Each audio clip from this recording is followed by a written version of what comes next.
Hello, everyone. I am Isozaki from KIRIN Holdings. Thank you very much for your support of KIRIN Group products and our corporate activities.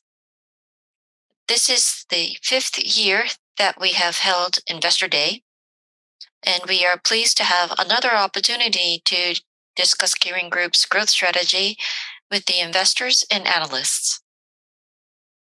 As many of you know, KIRIN Group sets CSV as the foundation of our management strategy and is working to enhance our corporate value by creating both economic and social value.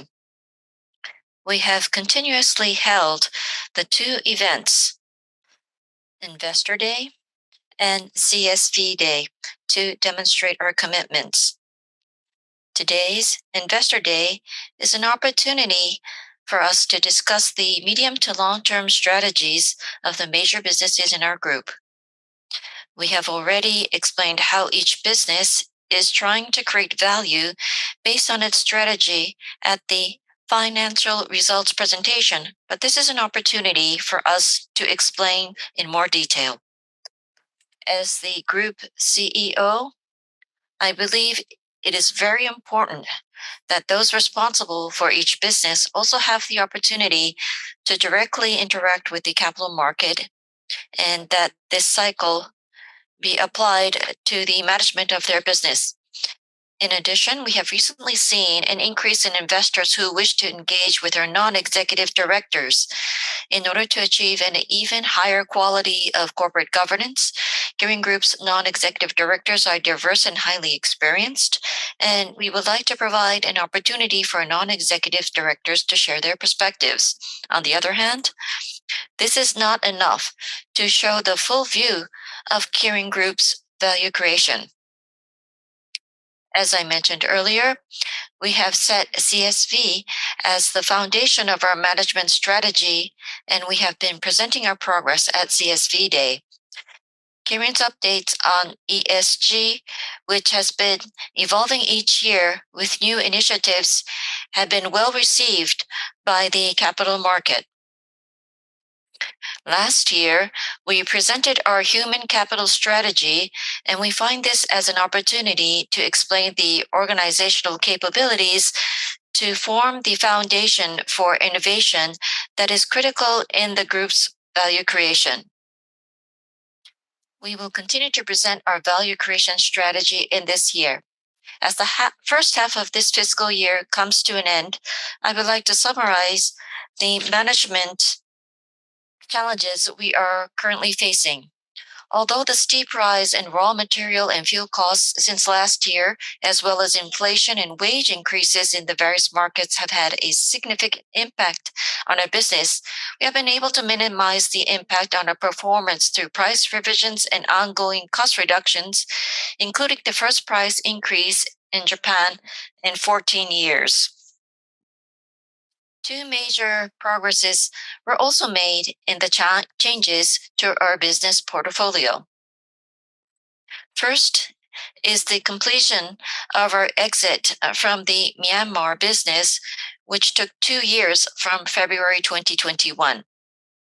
And the second is the start of the process for the acquisition of an Australian natural health company, Blackmores. As for the management challenges that we continue to work on, we will explain our strategy on the food and beverage domain at today's Investor Day, and we will explain our strategy in the health science domain around September when the acquisition of Blackmore is expected to be completed.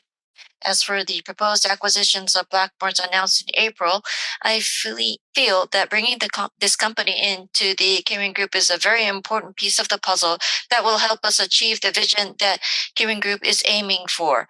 KIRIN owns LC Plasma and other strategic materials, but to expand them strongly and quickly in markets outside of Japan, it requires high brand trust and a strong sales network in each country. In this regard, Blackmores has been a company that we have had our eye on since we started business in the health science domain, and we are very pleased that the founding family and the local board of directors have agreed to take this step toward acquisition. We would like to discuss the specific quantitative targets after the acquisition is completed, but we are in the process of developing a detailed plan for each function so that we can proceed with PMI as soon as possible after the acquisition is completed, in addition to making sure that the acquisition process is completed on schedule. We will not be satisfied with just obtaining a piece of the puzzle, but we will focus on creating a better picture with the puzzle. So in September, we hope to share more details. In summary, we hope that today's Investor Day will provide an opportunity for you to deepen your understanding of our two core businesses in the food and beverages domain in KIRIN Group's governance. And we have 3 programs or parts in total, and it's scheduled to end around 5 p.m.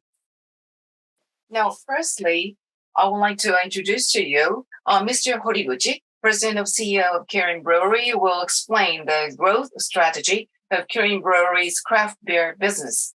We have been working to expand the craft beer market in Japan for some time, but based on our learnings, we will talk about the potential of the craft beer market and how we plan to expand the market in the future. And next, we will have another speaker, that is Lion, the largest overseas business in the food and beverages domain, and we're pleased to introduce Mr. Sam Fisher, the newly appointed CEO since last July, to our investors. Prior to joining the KIRIN Group, Sam was the head of China and Asia Pacific region of Diageo, bringing 30 years of global leadership experience and expertise in the consumer goods business. So I'm proud to introduce him to you. We hope you will gain a better understanding of how he will grow Lion under his very strong leadership. Further, lastly, we will have the panel discussion. And this will be moderated by Ms. Sato, Executive Managing Director of the Japan IR Association. And she'll be joined by 2 panelists, our independent non-executive directors, Mr. Yanagi and Ms. Shiono. We are proud that the KIRIN Group's governance structure is very solid, not only formally, but also practically. Our chairperson of the board is an independent non-executive director and has been strengthening the diversity and supervisory function of the board in terms of gender, nationality, and expertise. I would like for the panelists to speak frankly about the effectiveness of these directors. In addition, we have asked the panelists to discuss their roles and process of the Nomination and Remuneration Advisory Committee, which we believe is of great interest to you. Strengthening our governance is essential to keep the value creation process in a sustainable cycle. We would like to take this opportunity to help you understand the current state of KIRIN Group's governance. In conclusion, I hope that today's event will provide a great opportunity for you investors to deepen your understanding of the KIRIN Group. Now, ladies and gentlemen, we will commence KIRIN Investor Day.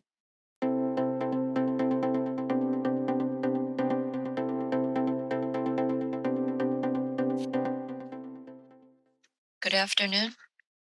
I am Horiguchi from KIRIN Brewery. Thank you for your support of KIRIN Brewery products and your understanding and support of our corporate activities. Thank you very much. Today, I would like to explain the growth strategy of the craft beer business, which is very important for the future growth of KIRIN Brewery. Now, today's agenda or today's talk will be divided into 3 major parts. First, we will talk about the significance of our commitment to the craft beer category in the market and its potential. Next, I will explain our plan for expanding the craft beer category. And finally, I will talk about the specifics of our activities. First, I will explain the significance of pursuing the craft beer category and its potential in the market. First, let me explain the significance of our commitment to the craft beer business. As we have been sharing with you for some time, the beer market is continuing to shrink. In addition, the external environment surrounding the market has experienced unpredictable changes from when the long-term plan was formulated, including not only the originally planned liquor tax revision, but also the COVID-19 pandemic, recent cost hike in raw materials, in fuel, and global inflation. In the short term, we have responded to these changes by implementing measures to improve profitability, such as price revisions. But from the long-term perspective, we have continued to take initiatives to nurture our brands and improve productivity without changing our basic strategy direction. We will continue our efforts to date, but we believe that initiatives to expand the craft beer and Japanese whiskey businesses are indispensable for further normalized operating profit growth. For the craft beer business, we will work to improve profitability by expanding cans in the off-premise channels and home tap and turn it into the craft beer business that earns more than 10% of the overall marginal profit. Craft beer cans have a higher marginal profit than other beer by approximately 1.5 times. Home tap has an even higher marginal profit than craft beer cans, so maintaining approximately 100,000 subscribers will allow for a positive return on investment and contribute to the marginal profit. In addition to these efforts in the craft beer business, we will also strengthen the Japanese whiskey businesses by expanding exports to increase the sales composition ratio of craft beer and Japanese whiskey for normalized operating profit growth. Next, I would like to talk about the potential to expand the Japanese craft beer market.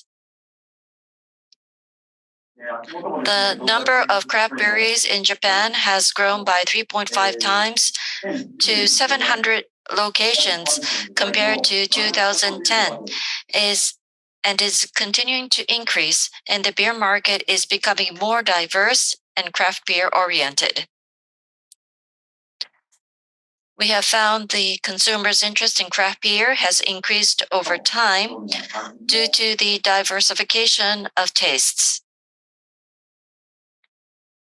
On the other hand, the craft beer market in Japan accounts for only 1.5% of the total beer market, which is low compared to other developed craft beer markets such as the US and Australia, and we believe that there is a potential for growth in the future.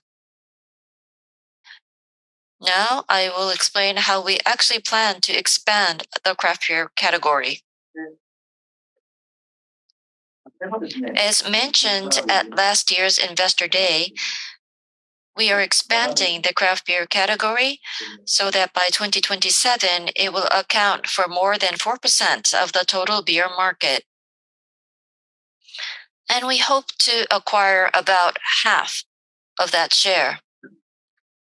In order to expand the category from the current 1.5% to 4%, we believe it is necessary not only to nurture our own craft beer brands and strengthen our channel touch points, as we have done so far, but also to expand the category itself in the market in cooperation with the domestic craft breweries.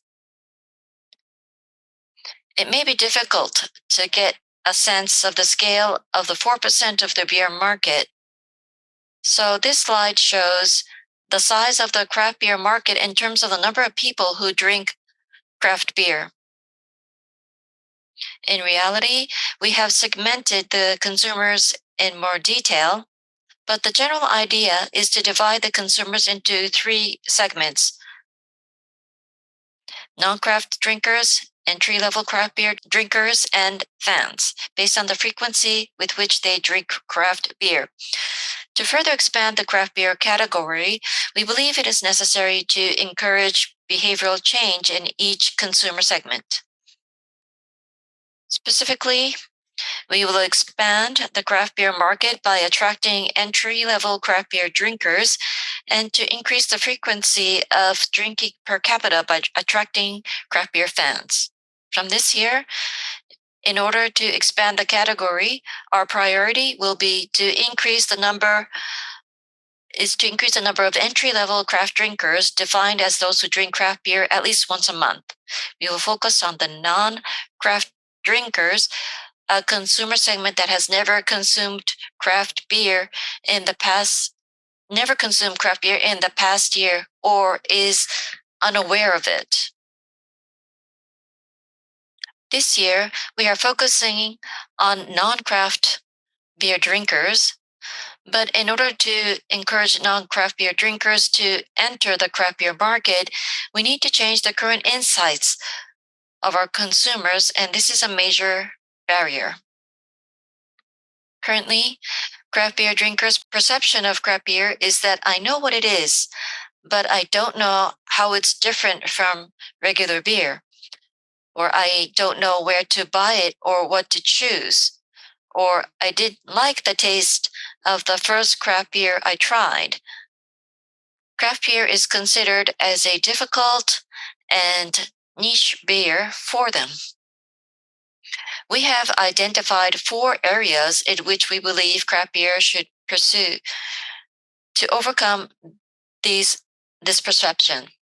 The 4 areas are to promote awareness and understanding of craft beer itself, create opportunities for consumers to experience the appeal of craft beer, and create opportunities for easier purchase of craft beer in stores, and efforts for quality to create high quality drink experiences. We hope the consumers will voluntarily choose craft beer through these efforts, and by continuing to create opportunities for them to empathize with the diverse tastes and stories of each craft beer brands. Now, we have been taking steps to expand craft beer for some time. We will use and leverage the past learnings to evolve our efforts in the future. There is one thing in common. That is to put focus on cultivating the craft beer category in the market. Until now, our focus was to communicate and create points of purchase for a Spring Valley brand. But we were not able to convey the appeal of craft beer despite being our original goal, and have not been able to overcome the barrier or the hurdle of entry-level craft beer drinkers. So we would like to go back to the basics. We would like to expand the craft beer category by going back to the basics and focusing on making the craft category more attractive. Now here you can see the overview of the initiatives for the 4 areas I talked about. In addition to brushing up the existing initiatives, we have begun new initiatives such as holding craft beer events. These initiatives are being carried out in collaboration with our teams in charge of each channel and the craft beer project team, which was established this year and will be strengthened with a focus on reaching out to non-craft beer drinkers. I would like to now explain the details of the specific activities. First, we will be changing our current communication method to promote awareness and understanding. Well, we will try to raise interest in the category through advertisement and spreading news that promotes the appeal or the beauty of craft beer, which used to be limited to only our own brands. We will also create drinking experience opportunities for consumers through initiatives that stimulate interest of craft beer. For example, we are utilizing Top Marché, which has been installed in more than 20,000 restaurants nationwide. and we're collaborating with the restaurants to improve the quality of experience in the on-premise channels. In June, further, we collaborated with other craft breweries in Japan to hold a craft beer festival. Approximately 2,000 people attended over a 2-day period, and the event was covered by various media. And we really feel that there is a growing interest among consumers, which is great. And we will continue to hold events like this to promote awareness and understanding of craft beer. In terms of experience, we will improve the way we communicate at each touchpoint in the off-premise and on-premise channels. Conventionally, we communicated individually what was best for each of our sales channel, but the messages received by our consumers, they were not really consistent. So going forward, we hope to increase the consistency of our marketing strategy and messages and the linkage between the activities across our channels. We'll also increase the number of opportunities and touch points for our consumers to experience craft beer in their daily lives. We believe that while our efforts I explained in the previous pages are important, the ultimate goal is for the consumers to purchase craft beer at the supermarkets and other retail stores. Through the activities in the off-premise channels, consumers who have become interested in craft beer through the process of awareness and experience will be more likely to purchase it. Specifically, we will expand the shelves where products are placed in supermarkets to include not only our own brands, but more craft beers from other breweries to appeal the category as a whole in a large number of stores. This kind of initiative is unique to our company because we have this alliance with craft breweries in Japan. In fact, some of the stores that have already implemented this initiative has seen an increase in the number of new consumers who had not previously purchased craft beer. And this has led to the expansion of the entry-level craft beer drinkers that we are aiming for. And this is definitely what we would like to continue to do and further expand. Further, although a slightly different approach than in the past, we are also going to work with the other craft breweries more deeply and more closely. We believe that the growth of domestic craft breweries is essential for the craft beer category to expand, and we have begun efforts to support them in terms of quality, which is one of our strengths. And we're working on enabling each craft brewery to autonomously manage their quality. This will lead to an increase in the number of breweries that can provide high-quality craft beer, which will increase the consumer's quality drinking experience, which in turn will lead to an increase in the number of entry-level craft beer drinkers. We have explained the specific activities to expand the craft beer category. The key to implementing these initiatives is the awareness of the need to work together with the domestic craft breweries to stimulate the category in the market. We believe that by leveraging our strength to support the domestic craft breweries, we will not only make the craft beer category more attractive, but also further strengthen our own platform by accumulating knowledge and enhancing our lineup of tap marché and home tap. As we expand these efforts, we will make our craft beer business a driving force in improving normalized operating profit margin. Thank you very much for your attention. Thank you for your listening.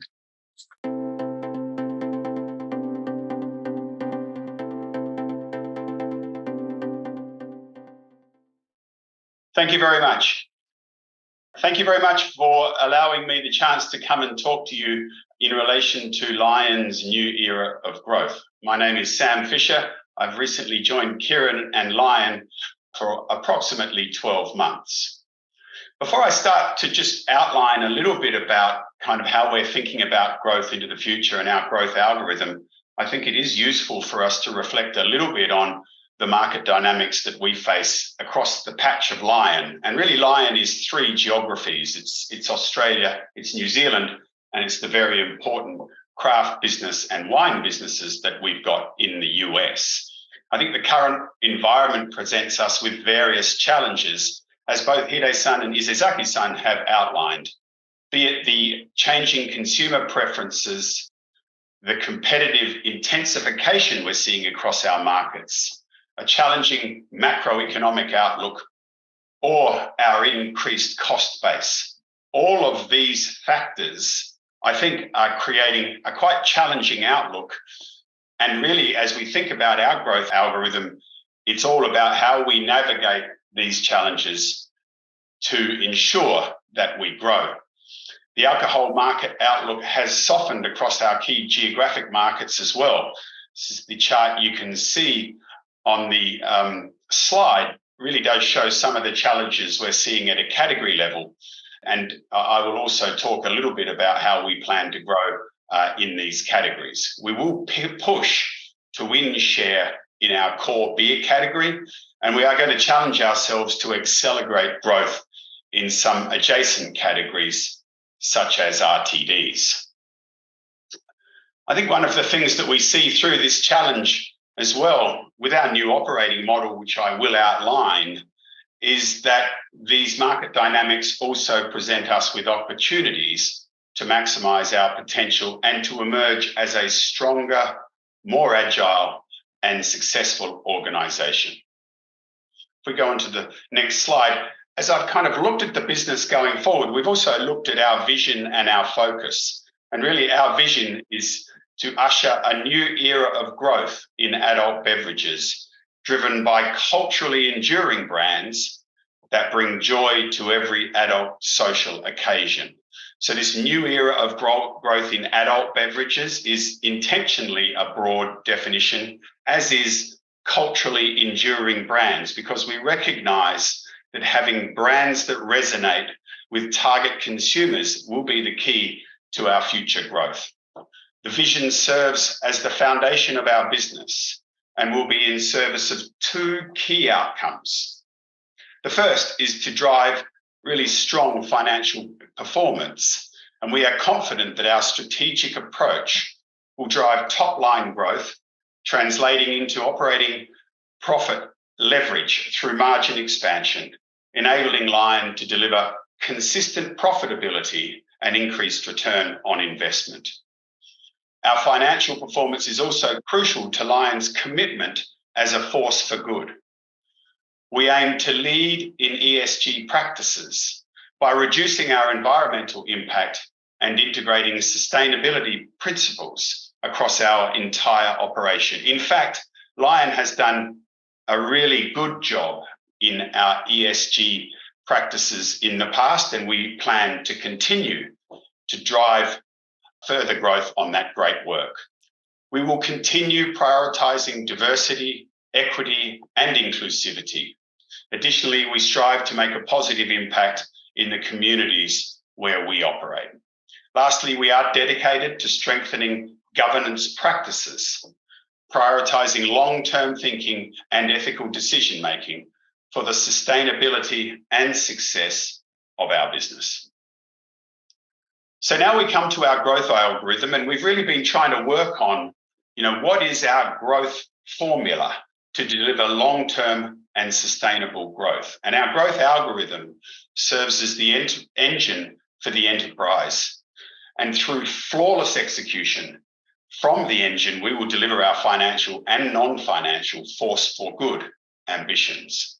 At the heart of our algorithm is a strong focus on our consumers, harnessed through the power of data and analytics. We have got an enormous lake of data inside the business, and by analyzing that data and understanding the insights, we believe there's a great opportunity for us to give a real focus and power to the brands.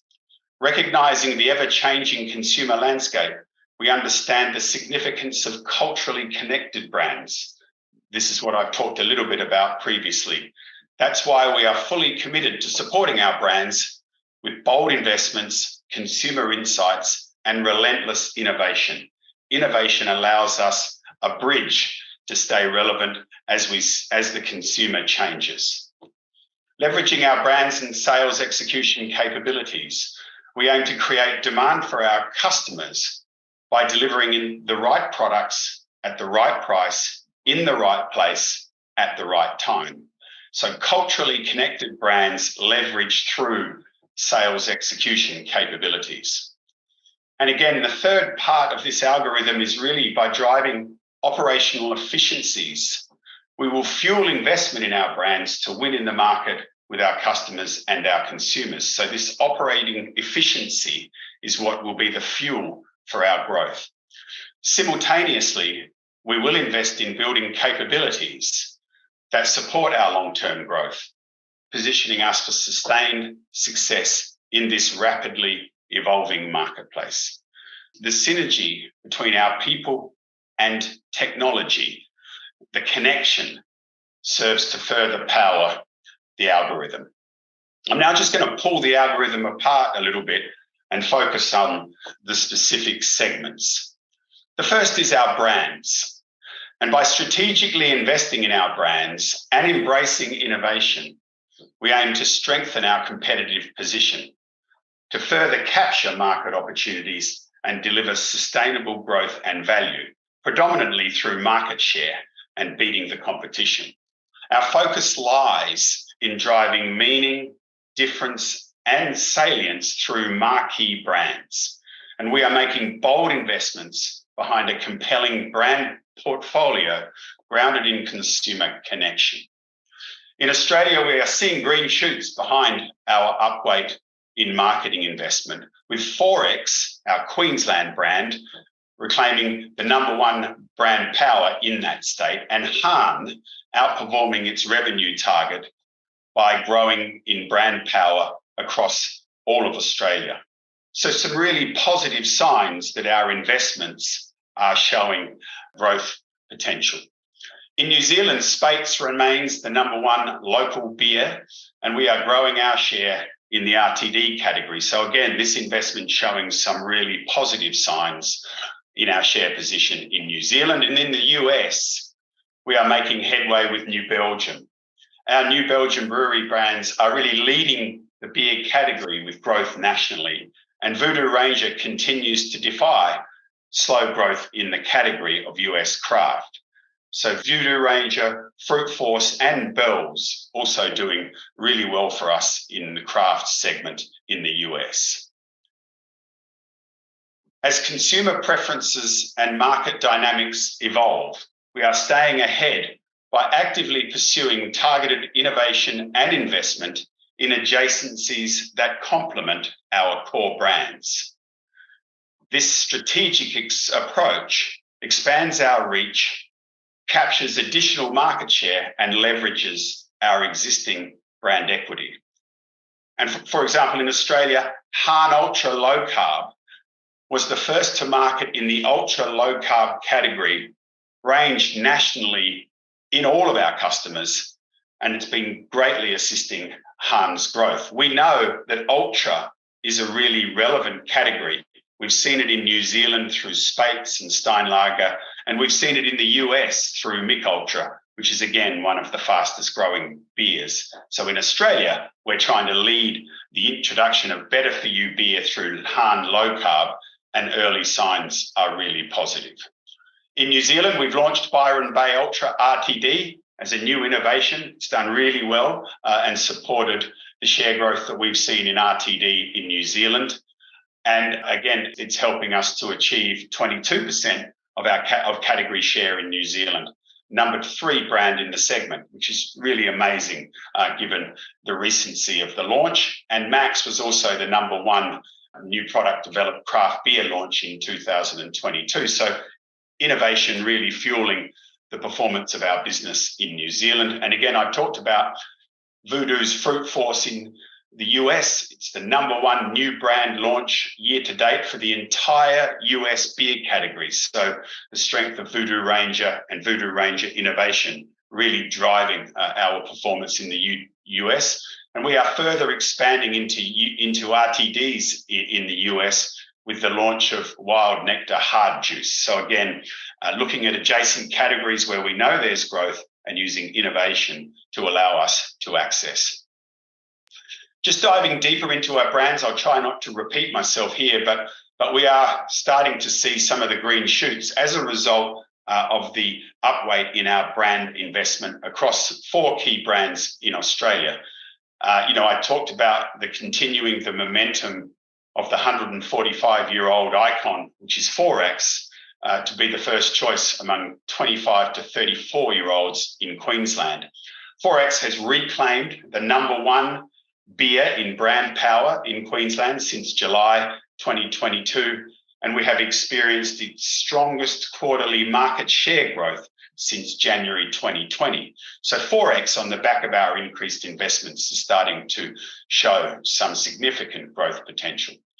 We are reintroducing and innovating Hahn for Australian consumers' evolving needs. I've talked a little bit about this, but Hahn's volume has grown 8% nationally this year, and brand power for Hahn nationally has increased 14%, and we're seeing volume share growth also. So really exciting about the relevance that Hahn is driving for the Australian business in share perspective. We're just relaunching Tooheys, which is our #2 brand in Australia, has not had investment for a long period of time. And we began with a packaging relaunch in April, and we began with new comms, new communication, again in April. So reawakening the iconic Tooheys brand in Australia, which is loved by a generation of fans, is giving us lots of energy and excitement about the future growth of Tooheys. Stone & Wood is our most recent craft beer brand acquisition in Australia, and it's making great headway. With #1 brand power and premiumness in all of Australian craft beer, it is also the #1 differentiated Australian beer brand, with 59% year-on-year growth so far this year. And again, this is another brand we will continue to invest in to ensure it's the most valuable and adored brewery in Australia by 2030 amongst 18 to 40-year-olds. So lots of green shoots on the back of our increased investment in Australia, which is giving us great confidence in the future. It is still early days. There's more for us to do in relation to building the momentum behind these brands, but we've had a great start. Just looking at New Zealand again, Speight's is the #1 brand in beer by value and volume. And since the start of 2023, we've also achieved 2% value share increase in total beer and 4% increase in the lighter ultra low carb beer in Speight's. So this is the #1 beer brand that's doing really, really well in the New Zealand beer market. Steinlager is growing relevance via lighter beer and the new ultra innovation and new comms that resonate with our consumers is pushing Steinlager to be the #3 beer in brand power. It has also experienced a 3% increase in one of our brand scores and a 2% increase in value share in lighter beer. So, our #1 position in the New Zealand beer market, supported by both Speight's and Steinlager, is a really strong position for us to build from into the future. And again, in the United States, Voodoo Ranger has experienced a remarkable volume growth of 20%. This is in a flat to declining craft beer market versus a year ago, driven by its new product success. Fruit Force has solidified its position as the new product, again, for the entire beer category, and Juice Force is the #1 growth driver in the craft category. So we're seeing innovation really supporting the momentum that we've got in Voodoo Ranger in the US. We have also, about this time last year, purchased the Bell's business, which has Two Hearted and Oberon as its brands. And Bell's has demonstrated strong growth with a volume increase of 10% versus a year ago. So post-integration, really terrific to see Bell's starting to show some growth momentum. These achievements really do reflect the excellent progress we've made in expanding our marketplace presence and driving growth. We remain committed to delivering innovative and high-quality products that resonate with consumers and continue to propel our brands forward. Now, one of the things that has allowed us to invest has really been the efficiency that we've driven through a change in our operating model. And this has been a specific project to drive, if you like, our cost base down, to free up investment to support growth through investment in brands.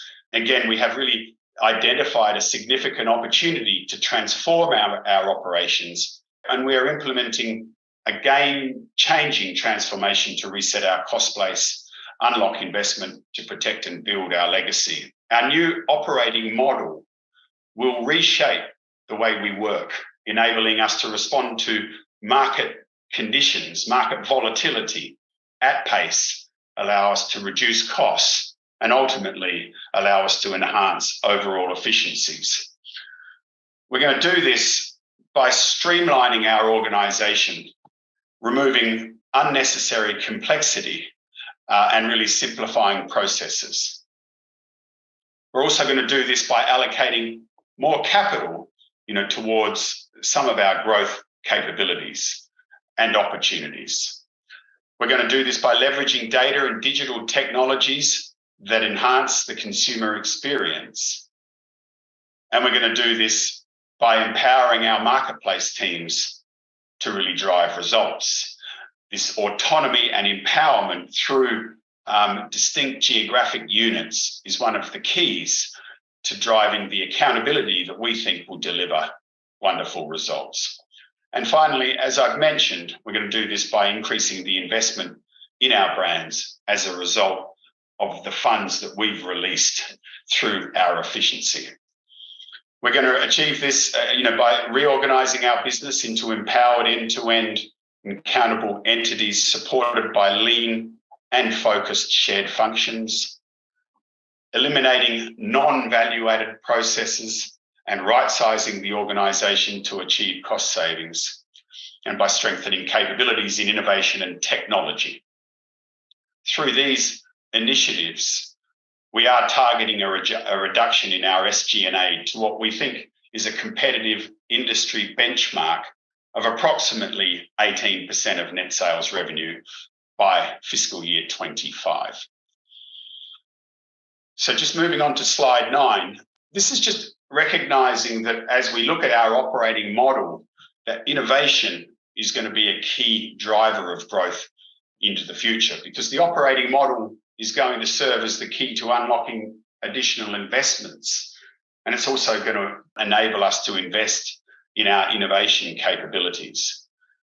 This, I think, is going to help us unlock a real entrepreneurial spirit. And we will strategically capitalise on these opportunities by placing calculated bets that offer a clear pathway to scale. The model includes innovation and ventures teams through our growth function that will serve as the driving force behind our quest for long-term growth. Again, we'll build brands based on human and cultural insights, from a strong foundation of data.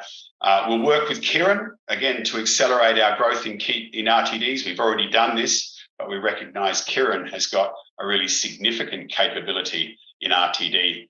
And again, we'll continue to focus on creating value with brands that not only resonates with consumers, but also brands that our consumers are willing to pay more for. Just moving on to slide 10. Again, the model looks at customers and recognises that great relationships with customers will allow us to execute flawlessly and deliver, if you like, our promise of great financial performance and our ambition of being a force for good.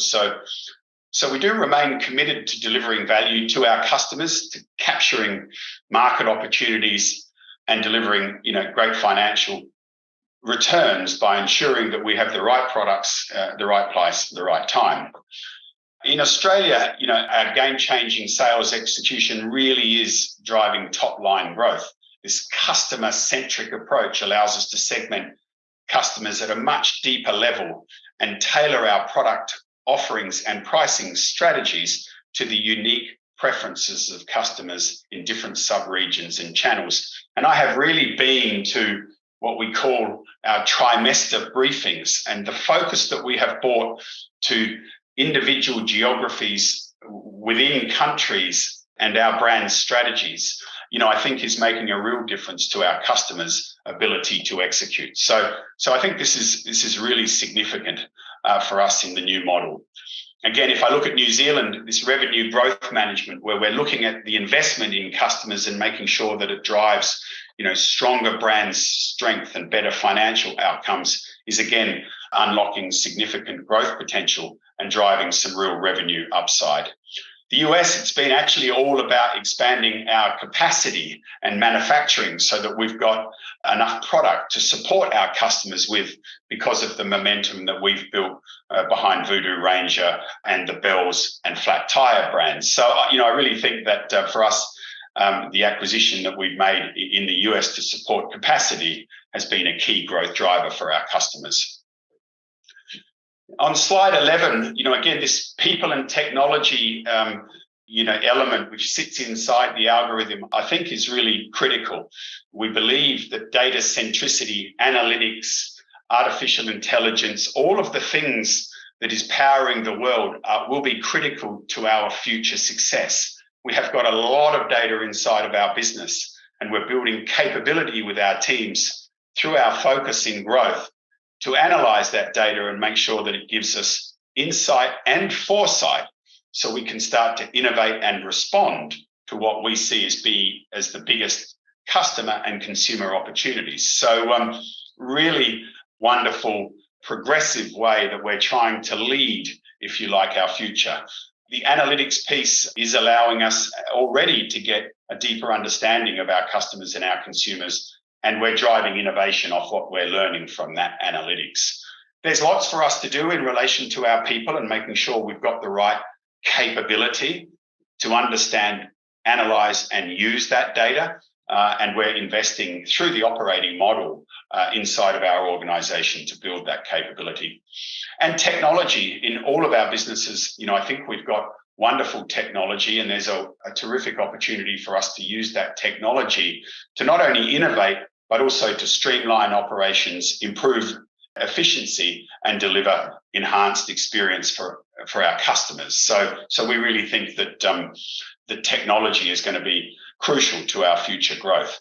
So that's a little summary of our algorithm. We think it's really compelling. It's simple, but through data and analytics, fueling our organization with a focus on customer, consumer, and efficiency, perfectly executed, we really believe that that's going to deliver strong financial performance and allow us to be an even greater force for good. Moving to slide 12, as we look at the financial summary, this is kind of how we see our growth potential going forward. We recognize that there's lots of volatility in the world, but we also know that if we execute that algorithm flawlessly, that we can grow share, that we can find within challenging categories opportunities for growth, and we believe that's going to deliver a solid top line and, if you like, positive margin compression through the P&L.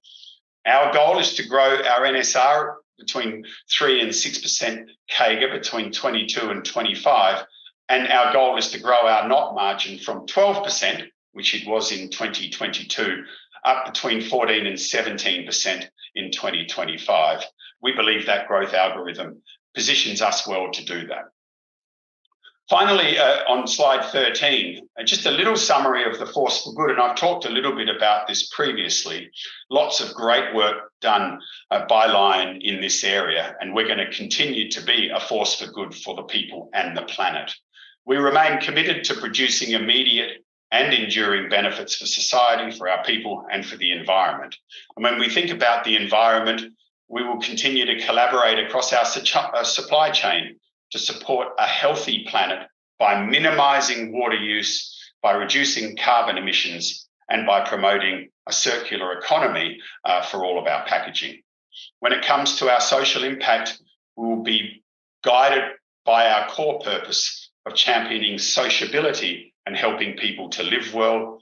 We engage and build relationships with our people, our customers, consumers, suppliers, and our community partners to make a positive difference. We will continue to invest in having a diverse organisation that is not only gender diverse, but also recognises other elements of diversity. And we will continue to work on ensuring that whoever you are inside of our organisation, you feel included and welcome.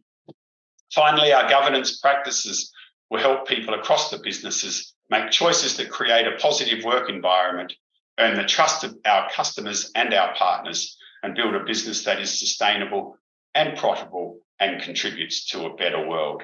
Again, we've made great progress here. We've got lots of ambition into the future, but this is one area that I really believe Lion has done a terrific job in the past and will continue to do a terrific job into the future. There's a QR code on this slide if you would like to learn a little bit more about our sustainability and governance agenda, then please click onto the QR code for some more information.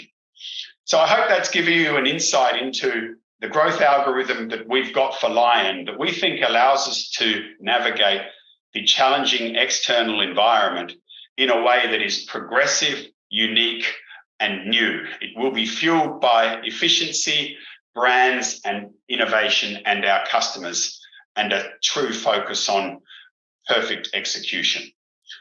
So with that, I've come to the end of my presentation, and I thank you all for listening.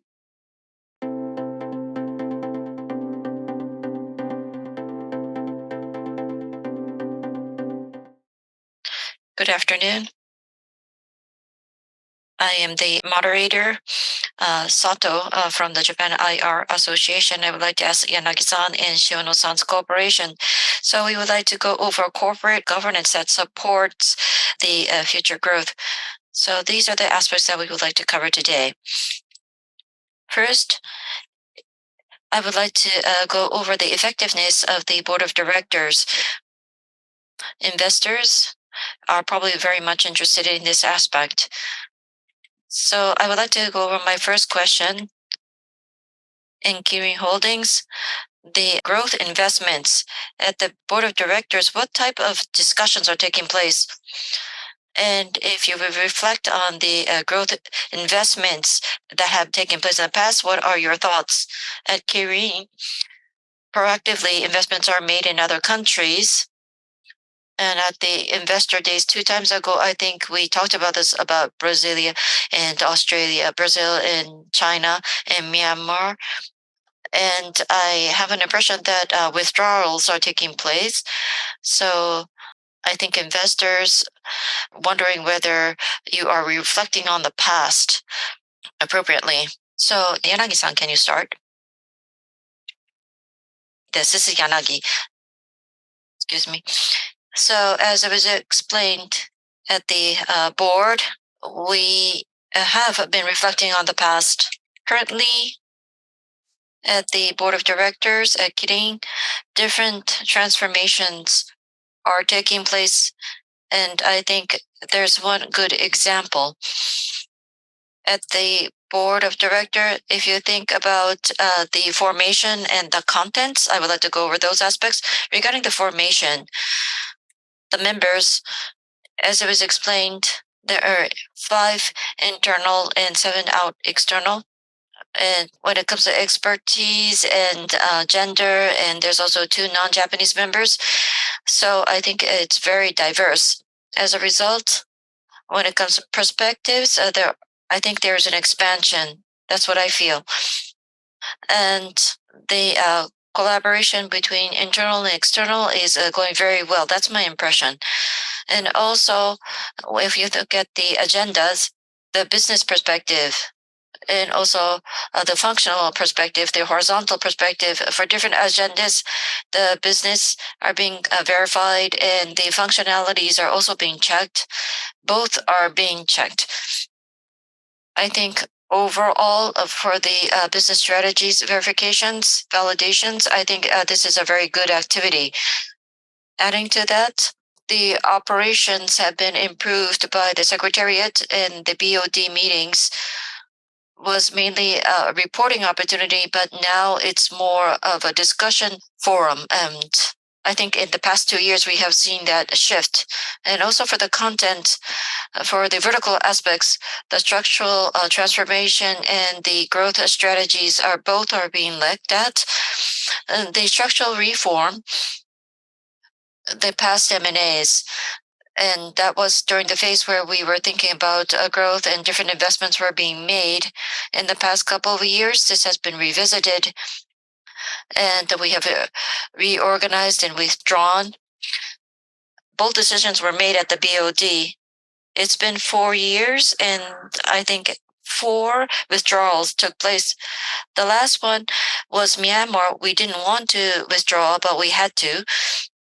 So for at least the 3, things didn't go well. So they really reviewed the situation.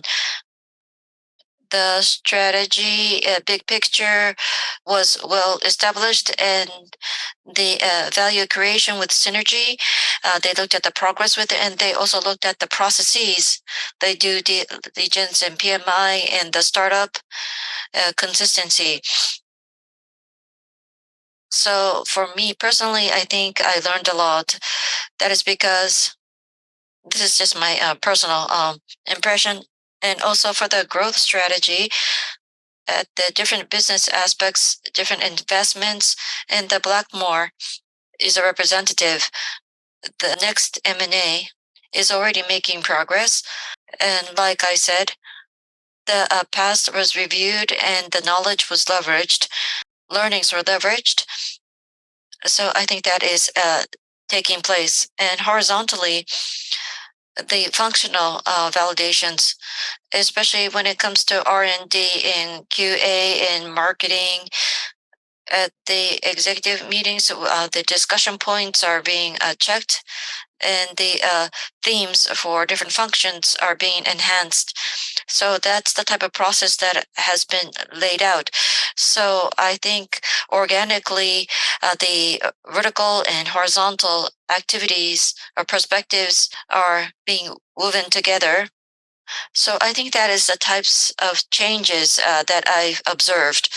Personally, what I'm expecting, we need to make sure that we have processes that leads to outcomes. I think that will come out soon, and so the knowledge needs to be shared for that. And within the processes, there are a lot of people who take up challenges, and with that, the human resources would be developed. So that's something that I'm expecting.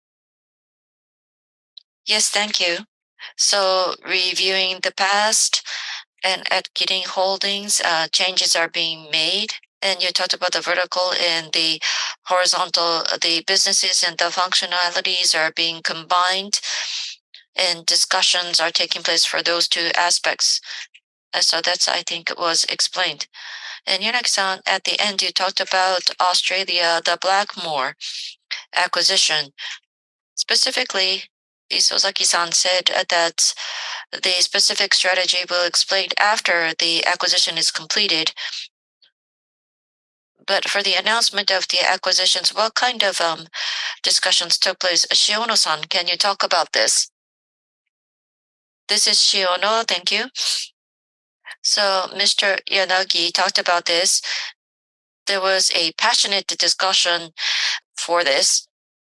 And the Blackmore's acquisition was discussed at the end of April at a ad hoc BOD meeting. From the end of last year, 7 discussions took place, and there was ad hoc discussions. And as it was explained, the past M&A's lessons were learned, and internal and external auditors from all angles, very critical opinions were shared, and there were very passionate discussions taking place. The health science area is where the investors have very critical opinions about, and it's a new area to enter. So experience and know-how has not been accumulated yet. So from the health science strategy of KIRIN, whether this acquisition is really aligned with that, and the KIRIN portfolio, the overall portfolio, is it a good match? And also an important point, cash is going to be used. So we have to think about the corporate culture affinity. So if you think about post-integration, post-merger integration, this is a very important point. So the corporate culture affinity, the CEO's personality was also discussed. And at the end, we discussed whether there would be a financial benefit for us. And the board really had a series of heated discussion. And as a result, we all agreed on this. We still say, I mean, the board members still say that they would like to see the progress, and they would like to be shared all the progress of the other of this process till the very end, and as to at what point if it's checked or if it's evaluated, reviewed, if there is anything missing. Okay, we say that we should fill them with our knowledge and with our experience. Based on the good I think that this transaction is a result of a series of discussions at the board. So we look forward to the completion of the process. Thank you.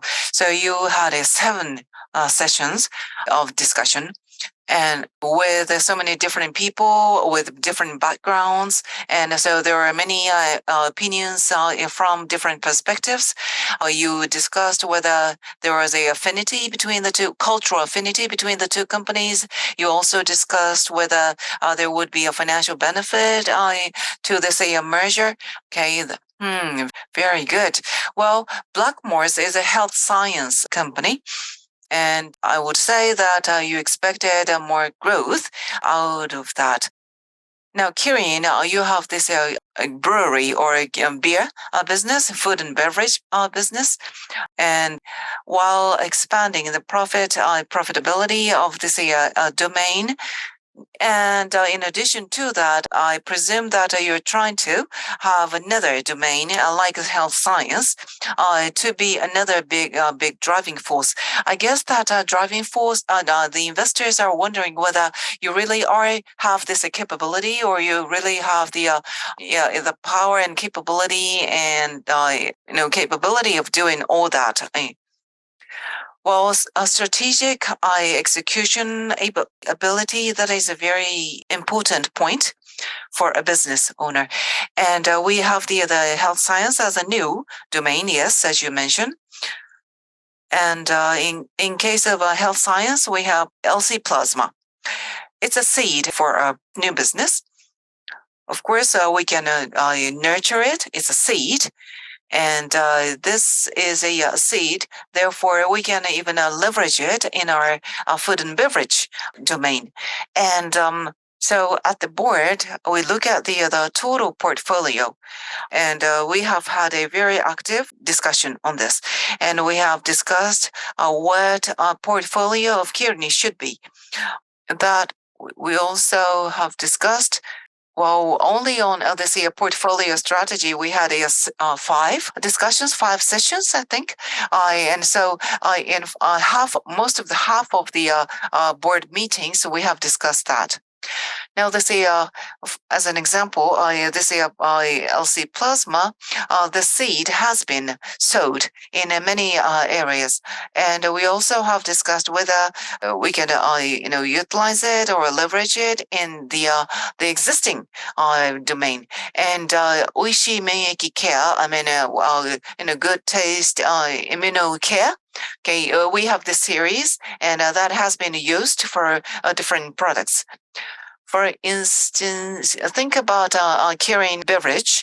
They have had regular beverages as products. Now we have this LC plasma used in some of their beverages, and that's quite new.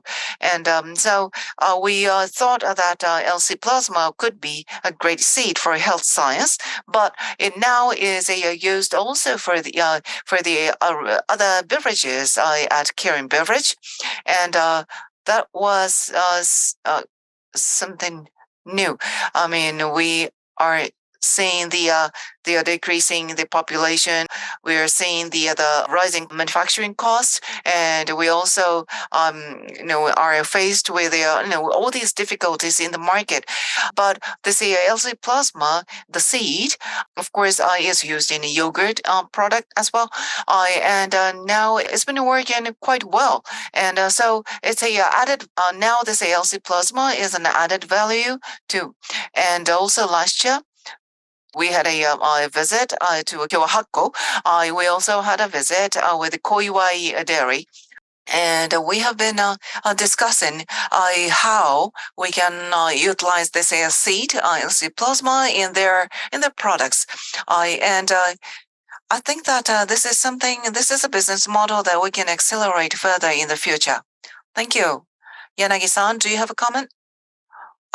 In this existing business, I would say again the vertical axis and the horizontal axis, the totality is quite important.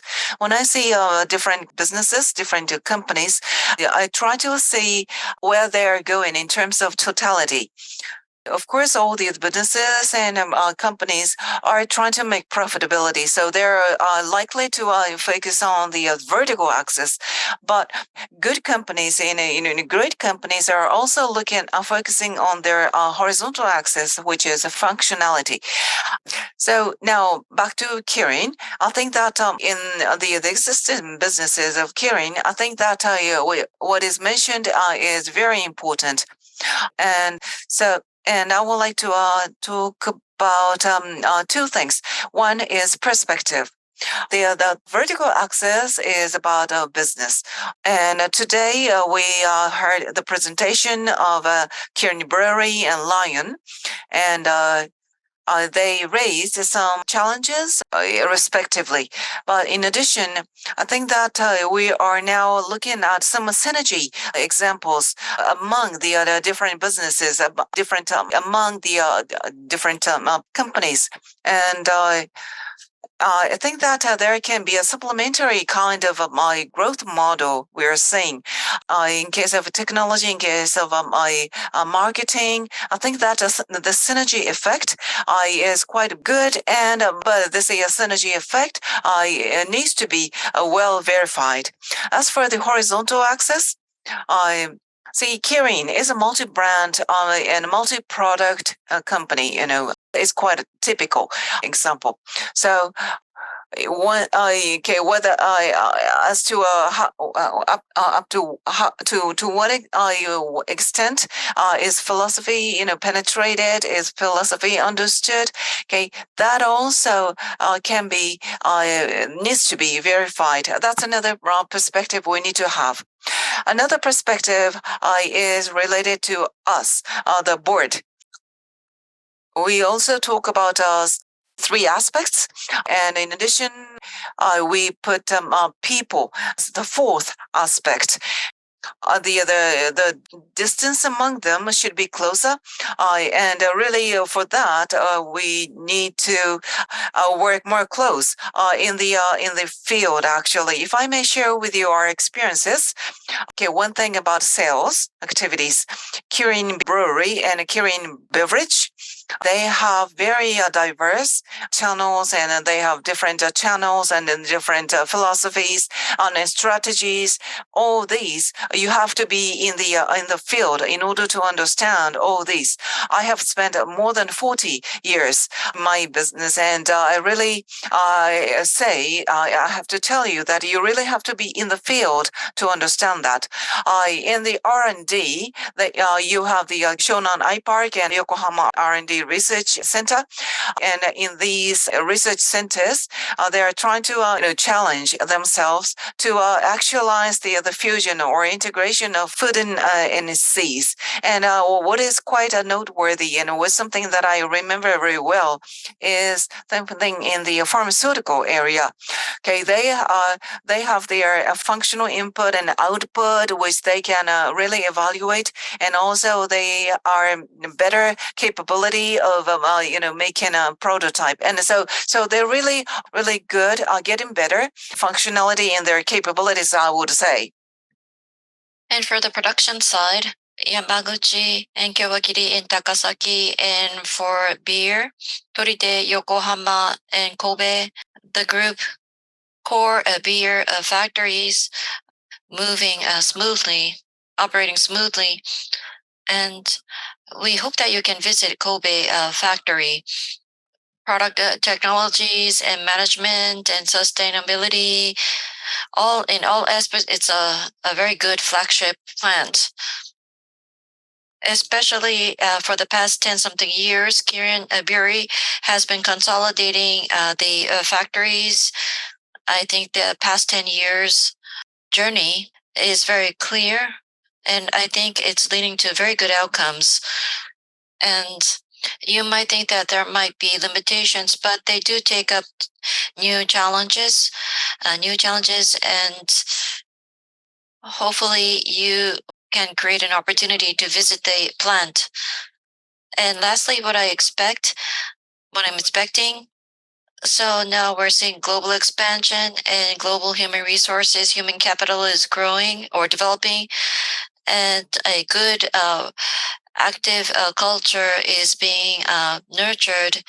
And if a human resource strategy that is aligned with that, I think that will lead to our future growth. That's all. Yes, thank you. The execution business portfolio transformation realization, rather than separating the new and existing businesses while pursuing the health science business, there is a transformation taking place with the existing activities, and you have been visiting the field. You're seeing some good positive aspects and behavioral changes.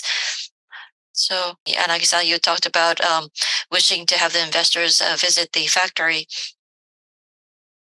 So we talked about the effectiveness of the BODs, but I think we can end here, and let us move on to the next one, which is the nomination compensation committees.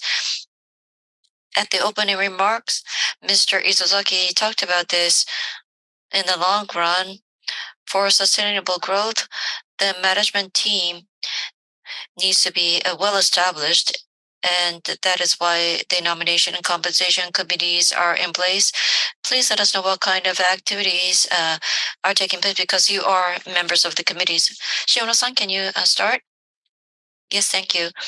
Kirin's the nomination and compensation committee are 3 external members and 2 internal members. The basic theme, I think it's the same for all corporations. We're looking at the BOD's nomination, and also we're looking at the performance, reviewing the performance from a compensation perspective. When it comes to the selection of the board members, since last year, regarding the external executives, we've been starting this, and I think this is very novel. For the external board members, the evaluations are leads to the selection. So we're looking at what kind of evaluations need to take place. We have been discussing this several times, and for the effectiveness of the BOD discussions, we include external members, not just the BOD members. There's also executive directors. So we also we have them participate in the evaluations. This has started since the end of last year. So I think it's a very novel activity. From the inside, the executives' perspectives, and the external executives use the external investors' perspective, and there's a good balance, a good tension. I think that's very important. So that is why we have that kind of evaluation scheme started, and we hope that it could be more advanced. And also when it comes to the performance evaluations, including the president, when it comes to the performance evaluation of the president, and it's a strategic dialogue between the committee members and the president, we spend a lot of time and we go over the details. Not just the president, different members. He talked about the functional aspects. So we think about the human resource pipeline since it's very important. So with the dialogue with the president in the committee, we are very frank in our opinion exchanges. To the mid to long term, we need to create a strong management team. So that is the role of the nomination and compensation committee members. So that is the mission.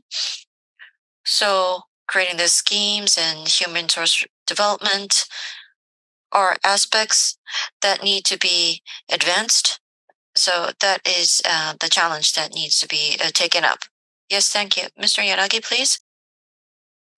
So Ms. Shiono talked about the activities of the committee, and personally, at the committee discussions, we talked with Isozaki-san. Since he assumed the position since 2015, we tried to understand his thoughts and opinions. So based on the understanding, we try to have frank and big picture discussions, and we also make suggestions, especially the CXO candidates and the management members need to be developed. So that's a very important, significant theme. And for this, and recently we've been doing this, we look at the competencies and we try to track their competencies. We have the scheme for that. And we have these members go through different experiences. And a manager, we heard their heard about their experiences, and they say that it's a very good. So they hope that we can start that when the members are a little younger.